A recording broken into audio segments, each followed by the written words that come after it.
मी अशोक चव्हाण सरांचं काम अत्यंत जवळून पत्रकारिता असल्यामुळे पत्रकार म्हणून जवळून बघत होतो आणि मंत्रालयामध्ये त्यांचं महसूल मंत्रिपदाचा कार्यकाळ असो किंवा नंतरचा मुख्यमंत्रीपदाचा कार्यकाळ असो त्या काळामध्ये वृत्तपत्राचा प्रतिनिधी म्हणून मी त्यांचं काम जवळून बघितलं. सध्याचा काळ आणि त्यांचा काळ याची ज्या वेळेला आम्ही तुलना करतो तर त्यावेळेला आम्हाला सातत्याने वाटतं की आम्ही अत्यंत टोकाची टीका केली, मग ते अशोकरावांवर असो, त्यांच्या पक्षावर असो, त्यांच्या सहकाऱ्यांवर असो किंवा तत्कालीन राजकारण्यांवर असो, आम्ही अत्यंत कडक शब्दामध्ये टीका केली.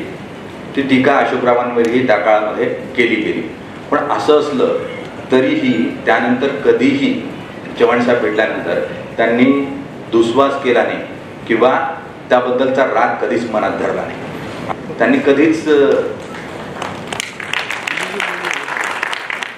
पत्रकारिता किंवा पत्रकाराला दाबण्याचा प्रयत्न केला आणि त्यातून त्यांना अनेकदा काही अडचणींना सामोरं जावं लागलं. अडचणींना सामोरं गेल्यानंतरही त्यांनी पत्रकारितेचा कधी दुस्वास केला नाही. सरांबद्दल बोर्लेकर पण म्हणाले, आमचे मित्र जवळच आहे. तर मुळात सरांचा स्वभाव हा नेकीकर दर्या में डाल अशा स्वरूपात आहे. त्यांनी त्यांच्या काळामध्ये अगदी जवळून बघितलं, अनेकांना इतक्या मोठ्या प्रमाणावर मदत केली. पण आज जर त्यांनाच विचारलं का यांना मदत केली होती का, ते कधी त्याचा हिशोब ठेवला नाही. म्हणजे आजचं मला त्यांच्या नंतरच्या काळातलं प्रशासन जवळून मी तेही बघितलं पत्रकार म्हणून.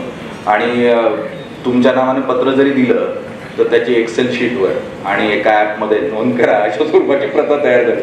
मुळात मला नाही वाटत त्यांच्याकडे कोणाची नोंद केलेली असेल की मी तुला मदत केली म्हणून. आणि म्हणून मी म्हणतो त्यांचा स्वभाव आहे आणि त्यातून ते सातत्यानं वाटचाल करताय.